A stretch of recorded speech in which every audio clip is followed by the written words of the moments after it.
मान्यवरांना विनंती करते की त्यांनी व्यासपीठावर स्थानापन्न व्हावं। आजच्या डॉक्टर वान बेडेकर व्याख्यानमालेच्या व्याख्याता पद्मश्री अनुपमा गोखले मॅडम, तसेच वान बेडेकर व्याख्यानमालेचे प्रमुख डॉक्टर महेश पाटील सर, सभागृहात उपस्थित सर्व मान्यवर, सर्व प्राध्यापक, उपप्राचार्य, सर्व विभाग प्रमुख, सर्व विद्यार्थी मित्र, डॉक्टर वान बेडेकर व्याख्यानमाला पुष्प 49 या व्याख्यानमालेत मी मानसी आपणा सगळ्यांचं मनापासून स्वागत करते। आज व्यासपीठाला पद्मश्री अनुपमा गोखले लाभल्या आहेत। मला असं वाटतं की हे आपलं भाग्य आहे आणि त्यांना ऐकण्यासाठी आपण सगळेच उत्सुक आहोत। पण तत्पूर्वी मी थोडक्यात महाविद्यालयाची मॅडमना ओळख करून देते। कोणतीही संस्था आणि कार्य सहज एका दिवसात उभं राहत नाही, त्यामागे अनेक ध्येयनिष्ठ आणि कर्तव्यनिष्ठ व्यक्तींचा अनेक वर्षांचा संघर्ष असतो। डॉक्टर वान बेडेकर व्याख्यानमालेच्या निमित्ताने आपण अनेक ध्येयनिष्ठ आणि आपापल्या क्षेत्रात एका विशिष्ट उंचीवर काम करत असतानाही सामाजिक बांधिलकी जपणाऱ्या अनेक विद्वान मंडळींना आपण ऐकलं आहे, अनुभवलं आहे आणि ज्यांच्या नावाने ही व्याख्यानमाला आपण सुरू केली ते डॉक्टर वान बेडेकर ते देखील असंच एक स्वप्न उराशी बाळगून होते। स्वप्न समाजोन्नतीचं, स्वप्न युवा गौरवाचं। ठाण्यातील मुलांना शिक्षणासाठी बाहेर जावे लागू नये या उदात्त हेतूने त्यांनी विविध शैक्षणिक संस्थांची स्थापना केली। संपूर्ण समाज सुसंस्कृत करणं हे त्यांचं ध्येय होतं आणि त्यासाठी त्यांनी अविरत कार्य केलं। आज हजारो विद्यार्थी दरवर्षी पदवी अभ्यासक्रम पूर्ण करून या महाविद्यालयातून बाहेर पडतात। डॉक्टर वान बेडेकर हे सामाजिक बांधिलकीचं त्यांचं जे ध्येय आहे त्यांची पुढची पिढी देखील तितकेच निष्ठेने पुढे घेऊन जात आहे। आज नॅशनल एज्युकेशन पॉलिसी महाविद्यालयांमध्ये लागू होते आणि त्यानिमित्ताने शिक्षण पद्धतीमध्ये पण अनेक बदल होतात आणि म्हणूनच शिक्षण पद्धती बदलताना जेव्हा दिसते तेव्हा ती फक्त पुस्तकांपुरतं मर्यादित न राहता आज विषयांमध्ये पण वेगवेगळे स्किल बेस्ड असे काही विषय इन्क्लूड केलेले आहेत। मग त्याच्यामध्ये डान्स आहे, खेळ आहे। मुलं जर खेळ खेळत असतील तर ते क्रेडिट्स त्यांना त्यांच्या रिझल्टमध्ये मिळायला लागलेले आहेत। सो हा बराच जो काही बदल आहे तो आता होताना दिसतो आणि डॉक्टर वान बेडेकरांनी हे जे काही काम केलेलं आहे त्यांना जर श्रद्धांजली व्हायची असेल तर ती त्यांना साजेशी असायला हवी। म्हणूनच त्यांच्या जन्मशताब्दी वर्षाच्या निमित्ताने आपण ही स्मृती व्याख्यानमाला जी आहे ती सुरुवात केली आणि या निमित्ताने महाविद्यालयामध्ये अनेक विद्वान लोक आले आणि त्यामध्ये अनेक जी नावं आहेत ती आहेत डॉक्टर अनिल अवचट, लेखिका माधवी घारपुरे, संपादक गिरीश कुबेर, डॉक्टर दीपक टिळक, सामाजिक कार्यकर्ता निलिमा मिश्रा, पद्मश्री गणेश देवी, डॉक्टर प्रकाश आमटे, मंदाकिनी आमटे, सुधारक ओल्वे, राहीबाई पोपेरे आणि आत्ताच ही व्याख्यानमाला सुरू झाली तेव्हापासून सोमा घोष मॅडम आलेल्या आहेत। कालच अमृत बंग सर येऊन गेले आणि आजचं हे 49वं पुष्प जे मॅडम तुम्ही गुंफणार आहात। तत्पूर्वी मी या व्याख्यानमालेचे प्रमुख डॉक्टर महेश पाटील सर यांना विनंती करते की त्यांनी आजच्या प्रमुख व्याख्याता यांचं स्वागत करावं।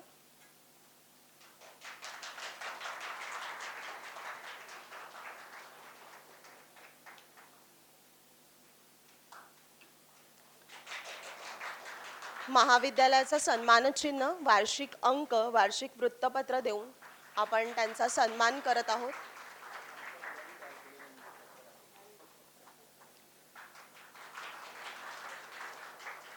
धन्यवाद सर।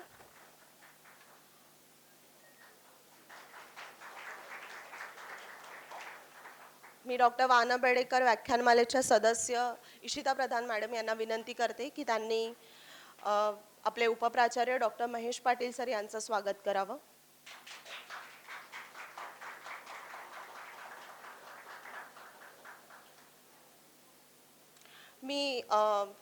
धन्यवाद मॅडम। मी महाविद्यालयाचे ग्रंथपाल नारायण बारसे सर यांना विनंती करते की आपल्या सभागृहात इथे अजून मान्यवर उपस्थित आहेत। द्रोणाचार्य पुरस्काराने सन्मानित रघुनंदन गोखले सर इथे उपस्थित आहेत, त्यांचा देखील आपण सन्मान करावा। सरांना राष्ट्रपतीकडून द्रोणाचार्य पुरस्कार दिलेला आहे, तसंच महाराष्ट्र सरकारकडून त्यांना महाराष्ट्र गौरव पुरस्कार सुद्धा दिलेला आहे। सर जवळजवळ 40 वर्ष वृत्तपत्रांमध्ये लेखन करत आहेत बुद्धिबळ या विषयासंदर्भात आणि त्यांचं पुस्तक देखील प्रकाशित आहे। सर तुम्ही इथे आलात त्याबद्दल मी तुमचे मनापासून आभार व्यक्त करते। मी इशिता प्रधान मॅडमना विनंती करते की महाविद्यालयाचे ग्रंथपाल नारायण बारसे सर यांचं स्वागत करावं।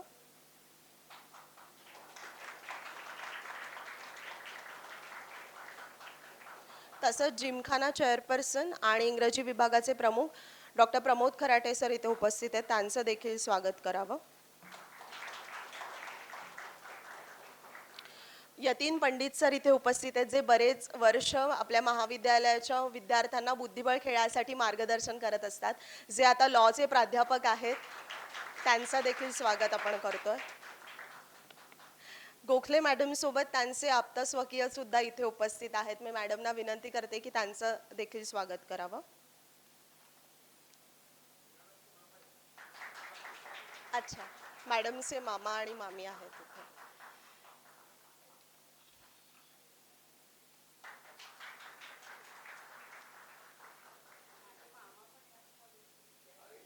अच्छा, अरे वा, धन्यवाद मॅडम. मी महाविद्यालयाचे उपप्राचार्य डॉक्टर महेश पाटील सर यांना विनंती करते की आपलं मनोगत व्यक्त करावं. Good morning. व्यासपीठावर उपस्थित आपल्या आजच्या व्याख्यात्या पद्मश्री अनुपमा अभ्यंकर गोखले मॅडम, सभागृहात उपस्थित रघुनंदन गोखले सर, ग्रंथपाल प्राध्यापक नारायण बारसे सर, त्याचबरोबर इंग्रजी विभाग आणि आपल्या जिमखानाचे चेअरपर्सन डॉक्टर प्रमोद खराटे सर, यतीन पंडित सर, सर्व मान्यवर आणि माझे लाडके विद्यार्थी मित्र. मगाशी मी तुम्हाला कार्यक्रम सुरू व्हायच्या अगोदर आजच्या आपल्या ज्या व्याख्यात आहेत त्यांची ओळख थोडक्यात करून दिली होती. मानसी मॅडम थोड्या वेळाने तुम्हाला ती ओळख करून देतील. आज आपल्या महाविद्यालयाच्या प्राचार्या डॉक्टर सुचित्रा नाईक मॅडम काही कारणास्तव उपस्थित नाही आहेत, पण मॅडमनी तुम्हाला शुभेच्छा दिल्या आहेत. खास आपल्या विद्याप्रसारक मंडळाचे अध्यक्ष डॉक्टर विजय बेडेकर सर, सुबेदा बेडेकर मॅडम हेही आवर्जून या व्याख्यानमालेला उपस्थित असतात. आज तेही तब्येतीच्या कारणास्तव उपस्थित नाही, तर त्यांच्याही खूप शुभेच्छा आहेत या कार्यक्रमासाठी. हा कार्यक्रम आपण आपल्या VPM यूट्यूबवरती नंतर प्रसारित करतो आणि आत्तापर्यंतची सर्व व्याख्यानं तिथे उपलब्ध आहेत. यावर्षीचं हे शेवटचं 49वं व्याख्यान आहे. सोमवारी पद्मश्री डॉक्टर सोमा घोष मॅडम, मंगळवारी डॉक्टर प्रदीप कर्णिक सर, काल गडचिरोलीवरनं अमृत बंग सर आणि आज क्रीडा क्षेत्रातलं पद्मश्री अनुपमा गोखले मॅडम, असे वेगवेगळ्या विषयावरती आपण ही व्याख्यानमाला आयोजित करत असतो. आणि आपल्याकडे खूप समृद्ध परंपरा आहे स्पोर्ट्सची. जिमखाना, चेस, मी स्वतः बरीच वर्ष जिमखाना चेअरपर्सन होतो, आता गेली खूप वर्ष खराटे सर आहे, त्यामुळे मला कल्पना आहे. तर नक्कीच तुम्हाला आजच्या या व्याख्यानाचा खूप खूप फायदा होईल. आणि मॅडम तुमचे खूप खूप आभार की तुम्ही आज इकडे यायचं मान्य केलं. मॅडम यावर्षी लोकसत्तामध्ये सदर लेखन देखील करत आहेत, क्रीडा संस्कृती याच नावाने, तोच विषय आपण घेतलेला आहे आणि खूप मोठी कारकीर्द आहे सरांची आणि मॅडमची. त्यामुळे आपल्याला नक्कीच त्यांच्याकडनं खूप शिकायला मिळेल. पुन्हा एकदा मॅडम तुमचं खूप खूप स्वागत. थँक्यू.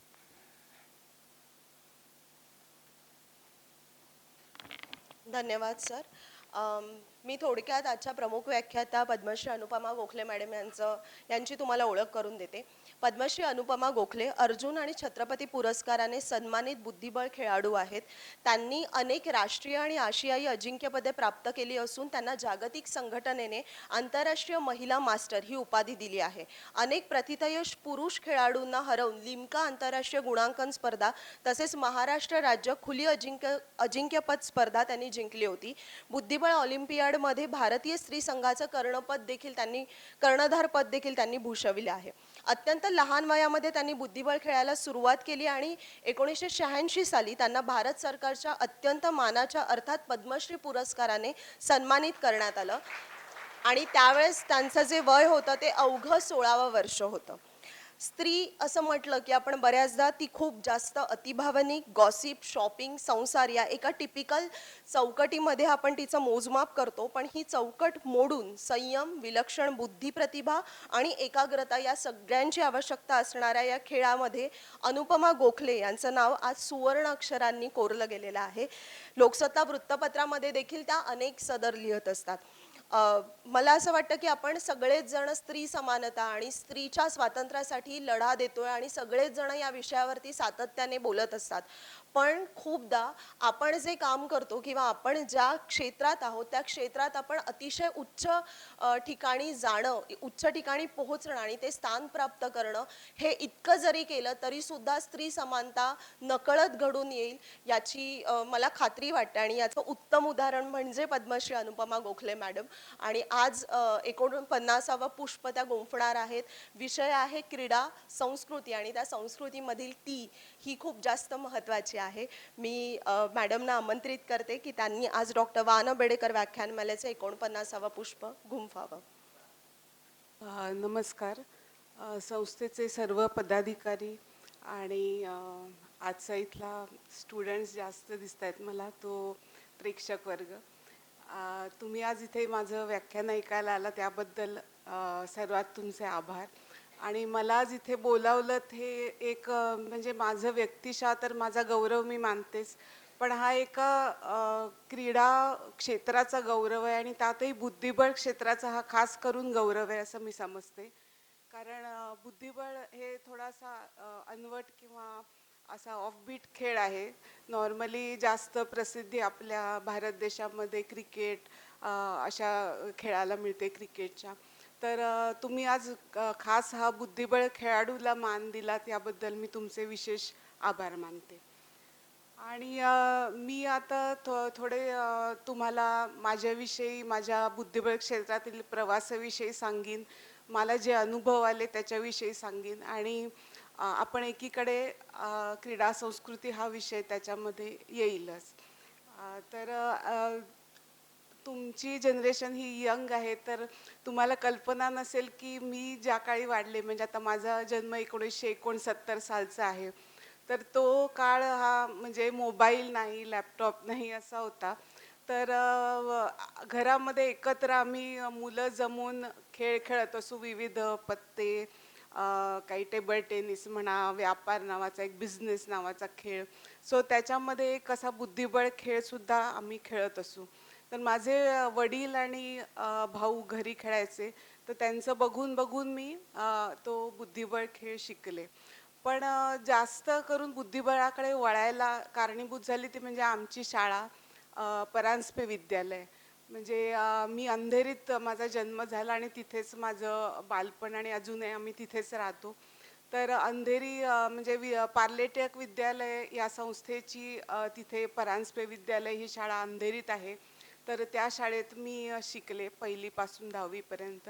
आणि आमचे मुख्याध्यापक पेठे सर हे खूपच हौशी होते आणि मुलांना विविध क्षेत्रामध्ये प्रोत्साहन असायचं त्यांचं कायम, की क्रीडा क्षेत्रात, नाटक, सगळ्या क्षेत्रांमध्ये मुलांनी भाग घ्यावा आणि त्यांना प्रोत्साहन देत असत. तर त्यांनी मी साधारण 7वीत असताना शाळेची टीम पाठवायची ठरवलं. Inter school, national inter school competition होत होत्या नागपूरला त्यावेळी. तर ती स्पर्धा पहिल्यांदाच भरवण्यात आली होती नागपूरला आणि तिथे आमची टीम पाठवायची ठरवलं. तर ॲक्च्युली 2 टीम होत्या, त्यात 8 म्हणजे खेळाडू होते, त्यामध्ये 7 मुलं होती आणि एकच मी मुलगी होते. तर अशा प्रकारे माझ्या बुद्धिबळाला शाळेतून सुरुवात झाली. तसंही नागपूरचं स्थान माझ्यासाठी खूपच स्पेशल आहे, कारण मी तिथे पहिली स्पर्धा खेळले, बुद्धिबळ स्पर्धा. आणि नंतर तिथून मी पहिल्यांदा आंतरराष्ट्रीय स्पर्धेसाठी क्वालिफाय झाले, म्हणजे नॅशनल तिथे ज्या झाल्या होत्या त्याच्यामधून. आणि नंतर 3री वेळ म्हणजे नागपूरलाच स्टेट चॅम्पियनशिप महाराष्ट्राची, म्हणजे जिथे त्यावेळेचे महाराष्ट्राचे प्रथितयश पुरुष खेळाडूसुद्धा खेळत होते. तर त्या सगळ्यांना पराभूत करून मी पहिलीच म्हणजे लेडीज हे होते की खेळाडू की जिनी अशी स्टेट चॅम्पियनशिप जिंकली आहे. तर तिथे नागपूरमध्ये या तिन्ही स्पेशल घटना माझ्यासाठी घडल्या. सो नागपूर माझ्यासाठी खूप एक वेगळं स्थान आहे नागपूरचं. नंतर खुल्या स्पर्धांमध्ये नेहमी म्हणजे खेळून परफॉर्मन्स करणं खूप कठीण असतं, कारण लेडीजमध्ये त्या मानाने उशिरा बुद्धिबळ खेळायला सुरुवात झाली, त्याच्यामुळे थोडी डेव्हलपमेंट लेडीज खेळाडूंची मागे राहिली. पण तरीसुद्धा आता वेगाने महिला या क्षेत्रात प्रगती करताना आपल्याला दिसतात.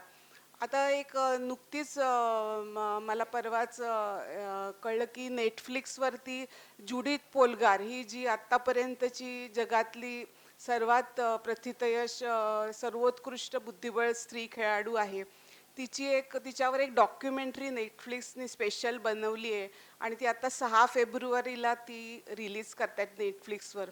तर तुम्ही ती जरूर बघा. म्हणजे त्याच्यात खूप असं टेक्निकल नाही आहे काही बुद्धिबळाविषयी, पण खूप छान माहिती आहे, सोप्या शब्दात आणि व्हिज्युअल चांगल्या घेऊन दाखवलेली. तर ती तुम्हाला नक्की आवडेल असं मला वाटतं. सो एकंदर ती तिच्याप्रमाणे ती एक माझा आदर्श होती आणि तसं मलाही थोडाफार सक्सेस मिळाला ओपन ह्याच्यामध्ये.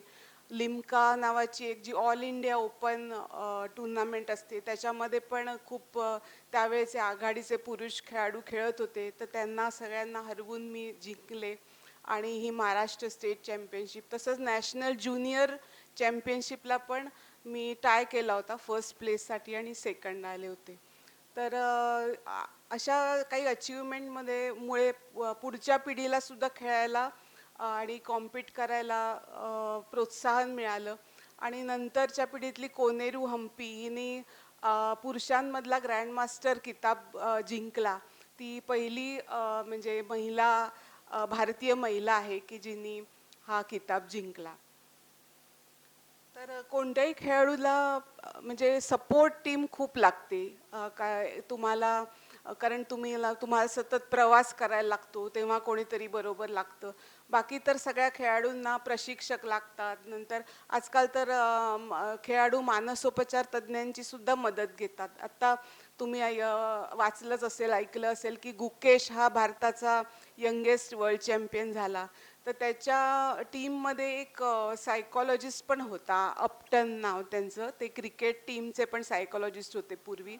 तर त्यांनी त्याला खूप मदत केली की मोठ्या स्पर्धेच्या वेळी मानसिक कणखरता कशी टिकवून धरायची याच्यासाठी. तसं मला सुद्धा खूप लोकांनी मदत केलेली आहे की तुम्हाला खूप लोकांची मदत लागते. तुम्ही कधी परगावी जाता तेव्हा आजारी पडता, काही तेव्हा हेल्प लागते. आणि तुम्हाला काही धीर कधी कधी तुमचा खचतो तेव्हा तुमच्या घरच्यांची तुम्हाला मदत लागते मनोधैर्य तुमचं टिकवून ठेवायला. तर माझ्याही आयुष्यात अशी खूप माणसं आली ज्यांनी मला मदत केली. सगळ्यात पहिलं म्हणजे माझे आई वडील, कारण आई वडिलांच्या प्रोत्साहनाशिवाय मला हे काही शक्यच झालं नसतं. आणि माझे वडील सिंगल वर्किंग पेरेंट होते. आई माझी नोकरी करत नसे आणि त्याच्यामुळे ती शक्य असेल तेव्हा माझ्याबरोबर प्रवासाला यायची. तिचं दुखणी कुपणी किंवा बाकीचे काही आवडीनिवडी बाजूला ठेवून तिने माझ्यासाठी हा वेळ काढला. तर माझ्याबरोबर प्रवासाला यायचा. माझ्या वडिलांनी सुद्धा कधीही आडकाठी केली नाही की कारण स्पोर्ट्ससारख्या एका वेगळ्या म्हणजे क्षेत्रात जायला. आमच्या घरी तशी आमचं चौकोनी कुटुंब, मला एक भाऊ आहे आणि अशी काही क्रीडा क्षेत्रातली पार्श्वभूमी नव्हती अशी. सगळेजण अकॅडमिकमध्येच होते. पण माझा भाऊसुद्धा तो स्वतः IIT मधून इंजिनियर झाला आहे. पण तो म्हणाला की इंजिनियर असे लाखो जण होतील पण स्पोर्ट्समन आपल्या देशाला खूप म्हणजे गरज आहे, खूप कमी आहेत. तर जरूर या क्षेत्रात जावंच असं. तर एक 9वी-10वीला आल्यानंतर मी मग डिसिजन घेतला की जो माझ्यासाठी पण खूप कठीण होता की माझा माझा कल ॲक्च्युली सायन्सकडे जायचा होता, पण तिथली प्रॅक्टिकल वगैरे जमणार नाही हे सगळं प्रवास करायला. त्या दृष्टीने मी मग कॉमर्स घेतलं आणि माझं ध्येय हे बुद्धिबळात करिअर करायचं ठरवलं. तर या सगळ्यासाठी मला आईवडिलांचा खूप पाठिंबा मिळाला. आणि नंतरही लग्न झाल्यानंतर मला एक मुलगा झाल्यानंतरही मी खेळणं कंटिन्यू ठेवलं. याच्यामध्ये त्यांचा खूप सपोर्ट आहे, कारण त्याला सांभाळणं हे खूपच मोठं काम होतं. ते त्यांनी हसत हसत स्वीकारलं. आणि त्यांना कधी शक्य नसेल तेव्हा माझ्या सासूबाईंनी पण माझ्या मुलाला सांभाळायला खूप मदत केली. माझे पती आणि हे माझे प्रशिक्षक सुद्धा सुरुवातीपासून राहिलेले आहेत. इथे आज उपस्थित आहेत रघुनंदन गोखले. त्यांचा पण मला खूप पाठिंबा मिळाला, प्रोत्साहन मिळालं खेळण्यासाठी. आणि लग्नानंतर सुद्धा खूप प्रोत्साहन त्यांनी दिलं कंटिन्यू करायला आणि सपोर्ट दिला.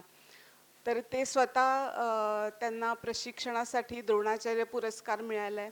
माझ्या व्यतिरिक्त त्यांनी ग्रँडमास्टर भक्ती कुलकर्णी, नंतर छत्रपती, तिला अर्जुन पुरस्कार पण मिळालेला आहे. छत्रपती पुरस्कार विजेते जयंत गोखले आणि चंद्रशेखर गोखले. गोखले असले तरी आमच्याशी काही नातं नाही त्यांचं, पण त्यांनाही त्यांनी घडवलं आहे. आणि विदित गुजराती हा जो आत्ताचा लीडिंग ग्रँडमास्टर आहे इंडियाचा, त्यालासुद्धा सुरुवातीचं मार्गदर्शन त्यांनी केलं आहे. या व्यतिरिक्त अनेक व्यावसायिक म्हणजे कुमार मंगलम मिर्लांची मुलगी किंवा गोयंका, मेस्वानी यासारख्या व्यावसायिक कुटुंबातल्या मुलांनाही त्यांनी मार्गदर्शन केलं आहे. आता या कुटुंबातली मुलं मार्गदर्शन घेतात कारण ते त्यांच्या व्यवसायासाठी त्यांना खूप उपयोगी पडतं चेस मधलं प्रभुत्व जे असतं ते. तर हे त्यांनी तर केलंच आहे, पण त्यांनी विशेष माझ्या दृष्टीने महत्त्वाची कामगिरी म्हणजे अंध मुलांसाठी, अंध लोकांसाठी त्यांनी भारतात All India Chess Federation for the Blind ही स्थापन केली. आपल्याकडे अशी संस्था नव्हती. आम्ही एकदा स्पेनला खेळायला गेलो असताना तिथे आम्ही बघितलं की खूप अंध खेळाडू तिथे बुद्धिबळ खेळत होते. तर तेव्हा त्यांनी खूप चौकशी केली आणि त्यांच्या लक्षात आलं की वर्ल्ड फेडरेशन आहे त्यांची आणि आपल्याकडे मात्र अशी संघटना नाही, तर आपण अशी स्थापन करू शकू. त्यामुळे तिथेच त्यांनी पुढाकार घेऊन ही संस्था स्थापन केली आणि आज खूप वर्ष स्वतः आता अंध खेळाडू ही संस्था पुढे नेत आहेत. त्यानंतर त्यांनी बरंच बुद्धिबळावर लिखाणही केलं आहे. 64 घरांच्या गोष्टी हे त्यांचं पुस्तक लोकप्रिय आहे. त्यांचा सुद्धा मला खूप मोठा पाठिंबा आहे माझ्या सगळ्या करिअरमध्ये. माझ्या मुलाचाही खूप पाठिंबा आहे कारण अगदी लहानपणापासून जरी आजी आजोबांकडे राहायला लागलं तरी त्याची कधी तक्रार नसायची आणि खूप समंजसपणे त्यांनी ते सगळं स्वीकारलं आणि कधी असं रडलाय किंवा असं काही त्रास नाही झाला की त्याला सोडून जाताना वाईट वाटत नसे तेवढं त्याच्यामुळे की तो खुश असायचा आजी आजोबांकडे. आणि आता तो IIT IIM करून स्वतःची नोकरी करतो. त्याला पण आम्ही बुद्धिबळ शिकवलं, पण त्याला तेवढा आमच्या एवढी आवड नव्हती बुद्धिबळाची. तो बाकीचे पण बरेच खेळला आहे आणि IITमध्ये स्क्वॉशमध्ये रिप्रेझेंट केलं आहे IITला. सो एकंदर क्रीडा क्षेत्राची आवड आम्ही त्याच्यामध्ये रुजवली, पण त्याला आम्ही कुठली गोष्ट असं फोर्स केली नाही. तर या सगळ्या नजीकच्या कुटुंबाचा मला पूर्ण पाठिंबा मिळाला की ज्यांच्यामुळे मी हे करिअर करू शकले. की हा सपोर्ट खूप आवश्यक असतो आणि मला माझं कॉलेज म्हणजे Narsi Monjee college of कॉमर्समधनं me graduation केलं BCom. तर त्यांनी पण खूप पाठिंबा दिला कारण कॉलेजच्या वेळात मला खूप प्रवास करायला लागत असे, खेळायला जायला लागत असे. सो माझी लेक्चर्स वगैरे खूप मिस व्हायची. तर प्रोफेसर सगळ्यांनी खूप मदत केली मला नंतर शिकवून हेल्प करून. आणि मला वाटतं की हे कुठेतरी फार आपल्याकडे ना लिमिटेड ठिकाणी असा पाठिंबा आणि असं सगळं मिळतं. ते एक फॅमिलीतून आणि तुम्हाला तुमच्या शाळेतून, कॉलेजमधून, विद्यापीठामधून असा पाठिंबा मिळाला तर आपल्याकडे जास्त स्पोर्ट्समन होऊ शकतील किंवा म्हणजे तुम्ही अगदी इंटरनॅशनल किंवा व्यावसायिक नाही झाला तरी एक क्रीडा प्रकाराची नॅशनल लेवलपर्यंत, स्टेट लेवलपर्यंत पार्टिसिपेट करायला काही हरकत नाही मुलांनी. कारण हा पाठिंबा खूप महत्त्वाचा असतो आणि मी बरेच वेळा परदेशात बघितलं की लोकांना तिथल्या मुलांना ह्या सोयीसुविधा खूप पटकन अवेलेबल असतात. आता आपल्याकडे खरं बघायला गेलं तर मैदानं, क्रीडांगणं ही सुद्धा खूप दुर्मिळ गोष्ट आहे. तर तिथे ही गोष्ट खूप प्रमाणात अवेलेबल असते आणि मुलांना एक जुजबी प्रशिक्षणसुद्धा दिलं जातं शाळा, कॉलेज आणि विद्यापीठ स्तरावरती, ज्याच्यामुळे मुलं स्पोर्ट्समध्ये एक ठराविक लेवलपर्यंत का होईना पण प्रगती करू शकतात. ते आपल्या इथल्या संस्थांनी हे अंगीकारणं खूप गरजेचं आहे आणि सरकारने आणि ज्या कंपन्या लोकाभिमुख कामं करतात त्यांनी सुद्धा ही मैदानं म्हणजे पोहण्याचे तलाव असे आंतरराष्ट्रीय दर्जाचे खूप उभारले पाहिजेत की ज्याच्यामुळे हे सामान्य लोकांना सुद्धा या सुविधा उपलब्ध होतील. त्यानंतर मला 1982 साली साधारण मी बुद्धिबळ खेळायला म्हणजे स्पर्धात्मक दृष्ट्या सुरुवात केली. तेव्हा मी साधारण 12-13 वर्षाची होते. आजकालच्या दृष्टीने हे उशिराच म्हटलं पाहिजे. आजकाल बुद्धिबळ खेळायला अगदी लहान वयापासून म्हणजे 5व्या वर्षापासून सुरुवात करतात आणि तर तेव्हापासून सुरुवात केली. पण मला सांगावंसं वाटतं की 1991 साली मी भारत पेट्रोलियममध्ये मला स्पोर्ट्समन म्हणून नोकरी मिळाली. तर तोपर्यंत हा जो मोठा पिरियड होता त्याच्यात मला स्पॉन्सरशिप कुठली अशी नाव घेण्याजोगती मिळाली नाही. आता ऑफकोर्स कंडिशन थोड्या बदलल्यात, इम्प्रूव्ह झाल्यात थोड्याशा. स्पॉन्सरशिप, प्रायोजकत्व जास्त खेळाडूंना मिळतात. पण यामध्ये सुद्धा खूप सुधारणेला वाव आहे की या काळात खेळाडूंना स्पॉन्सरशिपची खूप गरज असते. जेव्हा ते प्रगती करत असतात, अडखळत पावलं टाकत, तेव्हा खरं स्पॉन्सरशिपची खूप गरज असते आर्थिक पाठबळाची. तर माझ्या वेळी मला तो फार अभावानेच मिळाला, जास्त स्पॉन्सरशिप मिळाली नाही. सो माझ्या वडिलांना सुद्धा जरा आर्थिक ताण सोसावा लागला. पण आता हळूहळू खूप कंपन्या पुढे येत आहेत. म्हणजे आता भारत पेट्रोलियमचंच उदाहरण घेतलं तर पेट्रोलियम कंपन्यासुद्धा म्हणजे जे चांगले प्रगती दाखवतात अशा तरुण खेळाडूंना स्कॉलरशिप देतात. ही एक चांगली गोष्ट आहे की ज्याचा लाभ घेऊ शकतात. पण माझ्यावेळी अशी परिस्थिती नसल्यामुळे मला थोडं स्ट्रगल करायला लागलं आणि आंतरराष्ट्रीय स्पर्धांमध्ये भाग घेणं जे खूप गरजेचं असतं, जे खूप खर्चिकही असतं, ते मला थोडं लिमिटेडच एक्सपोजर मिळालं या पिरियडमध्ये. पण ह्याच्यावरती एक छोटासा उपाय पण मी शोधून काढला होता की मी UNIPTI अशा वृत्तसंस्थांसाठी मी वार्तांकन करत असे जेव्हा मी खेळायला जात असे त्या स्पर्धांचं. तर त्याच्यामुळे 2 गोष्टी साध्य व्हायच्या. एक तर मला थोडा पॉकेट मनी पण मिळत असे आणि दुसरी गोष्ट म्हणजे की त्यावेळी असे आजकालसारखे मोबाईल नव्हते, इंटरनेट नव्हतं. त्याच्यामुळे मला माझ्या घरच्यांना माझी काही खबरबातच कळत नसेल की तिथे पोचली. फोन करणंसुद्धा खूपच एक्सपेन्सिव्ह होतं. त्यामुळे त्यांनाही कळायचं की तिथे काय चाललं आहे, माझी स्पर्धा कशी चालू आहे हे. आणि मला लेखनासारख्या बुद्धिबळातल्या लेखनाची तेव्हापासून गोडी लागली. बुद्धिबळासाठी मला बरेच देश हिंडायची संधी मिळाली. तरी म्हणजे आता हिंडणं म्हणजे खरं तिथे जाणं, बुद्धिबळ स्पर्धा खेळणं आणि परत येणं जवळपास असाच आमचा दिनक्रम असायचा आणि तिथे सरावामध्येच आमचा भरपूर वेळ जायचा. त्याच्यामुळे फार असं हिंडून फिरून बघायला काही जास्त मिळत नसे. पण थोडेफार त्यातले अनुभव मी तुमच्याबरोबर शेअर करते. की बांगलादेशमध्ये मी आशियाई महिला अजिंक्यपद स्पर्धा खेळायला गेले होते, जी मी जिंकले 1985 साली. तेव्हा ढाक्यामध्ये ही स्पर्धा घेतली गेली होती आणि तिथे खूप त्या स्पर्धेची पब्लिसिटी केली होती आणि त्या लोकांना खूप तेव्हा बुद्धिबळ हे तिथे खूप पॉप्युलर खेळ होता आणि तिथे लोक ती स्पर्धा बघायला चक्क तिकीटं काढून येत असत. म्हणजे एवढी त्याला लोकप्रियता होती. तर मी बघायचे की मी रोज जाऊन बसायचे माझ्या टेबलवर. तर दरवेळी रोज वेगळी वेगळी टेबल असायची, पण माझ्या टेबलच्या तिकडे जी खुर्ची असेल तिकडे एक माणूस रोज एक स्केचबुक घेऊन बसायचा. मला जाम आश्चर्य वाटायचं की हा काय करतो, माझे गेम लिहून घेतो का काय करतो, असं पेच पडला होता. तर मी काही जास्त लक्ष देत नसे, कारण कॉन्सन्ट्रेशन जास्त गेमकडे करणं महत्त्वाचं होतं. पण स्पर्धेच्या शेवटी तो माणूस येऊन मला भेटला आणि त्यांनी त्याचं स्केचबुक मला दाखवलं. तर माझं छानसं एक पेन्सिल स्केच त्यांनी काढलं होतं.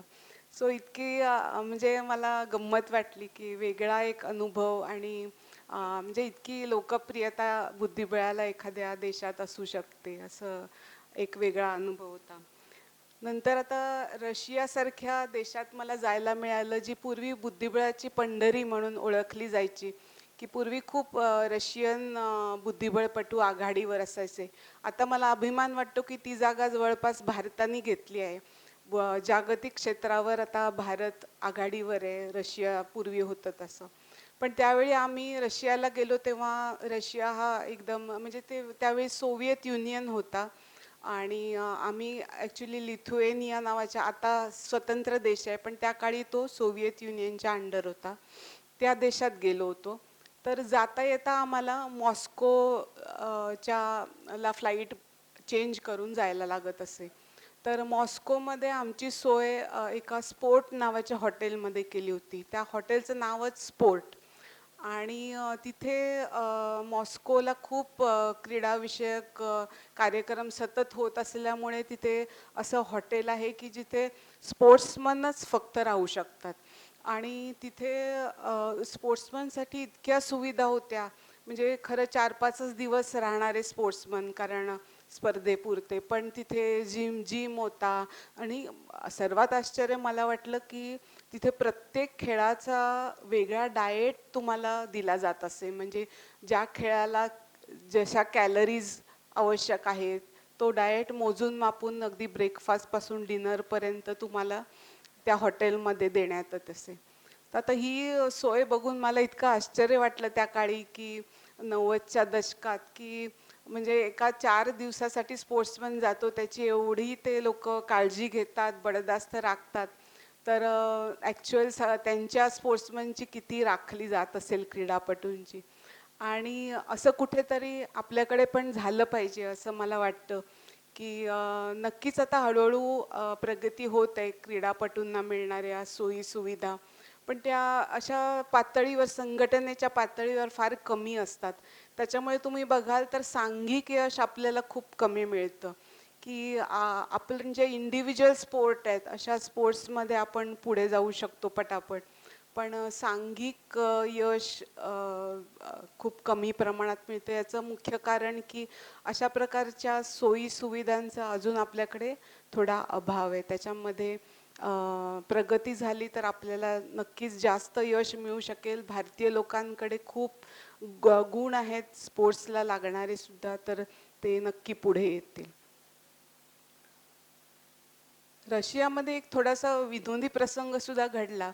तर काय होत असं की आम्ही जेव्हा प्रवासाला जात असू तेव्हा त्या काळी लॅपटॉप नव्हते. आता कुठलाही बुद्धिबळपटू जेव्हा प्रवासाला निघतो तेव्हा त्याच्या लॅपटॉपमध्ये लाखो करोडो गेम स्टोअर केलेले असतात. आणि त्या लॅपटॉपवर तो पटापट आपल्या प्रतिस्पर्धेचे गेम वगैरे बघून त्याची तयारी त्याप्रमाणे करतो. तर त्यावेळी लॅपटॉप नसल्यामुळे आम्हाला खूप पुस्तकं कॅरी करायला लागायची बरोबर. पुस्तकं किंवा स्वतः काढलेल्या नोट्स असायच्या वहीमधल्या, त्या वह्या. तर ह्या सगळ्यांनी सामानाचं वजन तुम्हाला माहितीच आहे, एअरक्राफ्टवर लिमिटेड वजन न्यायलाच अलाउड असतं. आणि त्यामुळे मग आम्ही बाकीच्या सामानात खूप कंजूसी करायचो न्यायला. तर त्याप्रमाणे मग मी रशियाला एकच माझ्या बुटांचा जोड घेऊन गेले होते, चपलांचा, बुटांचा. मी मग नुकत्याच खरेदी केल्या, म्हटलं या नक्की आता या स्पर्धावर टिकतील आपल्या. पण आता चप्पल असती म्हणजे नको तिथे नको तेव्हा आ वाचणार, तसं तिने तिकडे आ वाचला. आणि परदेशात असल्या गोष्टींच्या किमती एवढ्या असतात की मी म्हटलं, आणि सांबारही उपलब्ध नाही. मग आमचा जो दुभाषी होता, इंटरप्रिटर, तर त्याच्या कानावर मी ही गोष्ट घातली की असं असं झालं तर मी आता काय करू. तर तो म्हणाला की थांबा, तुम्ही काळजी करू नका, आपण एका चपलेच्या फॅक्टरीत जाऊया. म्हटलं अरे बापरे. तर मग आम्ही गेलो. तर तो म्हणाला की तुम्हाला इथे आतमध्ये अलाउड नाही, कारण रशियामध्ये सिक्युरिटी वगैरे खूप असे त्या काळी. तर तो म्हणाला की तुम्ही इथे बाहेर थांबा, मी तुमची चप्पल घेऊन आत जातो आणि दुरुस्त करून आणतो. त्याप्रमाणे तो बिचारा घेऊन गेला आणि दुरुस्त करून आला. मला इतकं ऑकवर्ड वाटलं की तेव्हापासून मी ठरवलं की किती सामान, पुस्तकं असली तरी 2 जोड तरी चपलांचे आपण न्यायचेच प्रवासात आपल्या. तर अशा कधी कधी गमतीशीर, कधी कधी थोड्या गंभीर घटनाही घडतात, की तुम्ही प्रवासाला जाता तेव्हा तुम्हाला कधी कधी गंभीर घटनांनाही तोंड द्यावं लागतं. तर आम्ही लंडनला, म्हणजे इंग्लंडमध्ये 2 स्पर्धा खेळलो. एक स्कॉटलंडला होती आणि दुसरी लंडनला होती. तर स्कॉटलंडला स्पर्धा झाल्यानंतर आम्ही लंडनला आलो. तर मध्ये एक 3-4 दिवसाची गॅप होती 2 टुर्नामेंटच्या मध्ये. तर आम्ही ठरवलं की आपण सराव तर करूच या, पण आपण थोडंसं एक 3-4 तास रोज कुठेतरी जाऊन काहीतरी बघून येऊ, कारण भरपूर दिवस आहे स्पर्धेला मध्ये. त्याप्रमाणे आम्ही रोज कुठेतरी थोडं जायचो, फिरून यायचो. एक दिवस आम्ही शेरलॉक होम्स, तुम्हाला माहिती असेल की एक फेमस डिटेक्टिव्ह की जो काल्पनिकच आहे, पण ज्याच्या गोष्टी आम्ही लहानपणी वाचल्या होत्या आणि म्हटलं त्याचं म्युझियम आहे लंडनला, ते बघायला जाऊ. 2-3 तासात आम्ही परत आलो. बघतो तर काय, की आमचा फ्लॅट फोडला होता आणि आम्ही जिथे राहत होतो आणि आमच्याकडची सगळी कॅश चोरी झाली होती. तर म्हणजे अशा घटनांना मला एवढं वाटलं तेव्हा, की त्या शेरलॉक होम्स ती कल्पनेतला असला तरी प्रत्यक्षात यावं आणि जरा शोध घ्यावा खऱ्या चोरांचा. पण ते काही शक्य झालं नाही. ते लंडनच्या सुप्रसिद्ध पोलीस बॉबीला पण काही करता नाही आलं. ते आमचे पैसे गेले ते गेलेच. सो अशा पण तिथे सुद्धा आम्हाला एक एकाग्रता भंग या गोष्टींनी जास्त न होऊ देता मनाचा समतोल ठेवून आम्हाला ती स्पर्धा पुरी करायला लागली. सो असे कटू प्रसंग सुद्धा कधी कधी तुम्हाला म्हणजे समोर येतात, त्याला तोंड द्यायला लागतं. नंतर मी एक मुलगी होते आणि त्यामुळे माझ्या आईला माझी विशेष काळजी वाटायची, की कधी कधी आम्हाला एकटं सुद्धा, म्हणजे आता आम्ही कोलंबियाला गेलो होतो, साऊथ अमेरिकेतल्या देशामध्ये कोलंबियाला. तर तिथे वर्ल्ड ज्युनियर स्पर्धा होती. तर त्यावेळी आमचा मॅनेजरच कोणी सँक्शन झाला नाही. सो त्या मुलांच्या गटातला इमोचा सिंग नावाचा मणिपूरचा मुलगा आणि मी मुलींच्या गटात, असे आम्ही दोघेच 18 वर्षाचे होतो साधारण, आम्ही कोलंबियाला गेलो. तर माझ्या आईला खूप काळजी वाटायची की तिथे कसं, म्हणजे कारण कोलंबिया हा देश आपल्याला तसा नवखाच आहे, कारण जाणारे युरोपला जातात, अमेरिकेला जातात, ते देश माहितीच आहे. तर कोलंबिया, आणि त्यातही नेमकं काय झालं की जायचं त्या स्पर्धेच्या आधी 4 दिवस तिथल्या एका मोठ्या राजकीय व्यक्तीचं असॅसिनेशन झालं आणि तिथे एकदम अराजक माजलं. म्हणजे बोगोटा या त्यांच्या कॅपिटल सिटीमध्ये ते स्पर्धा घेणार होते.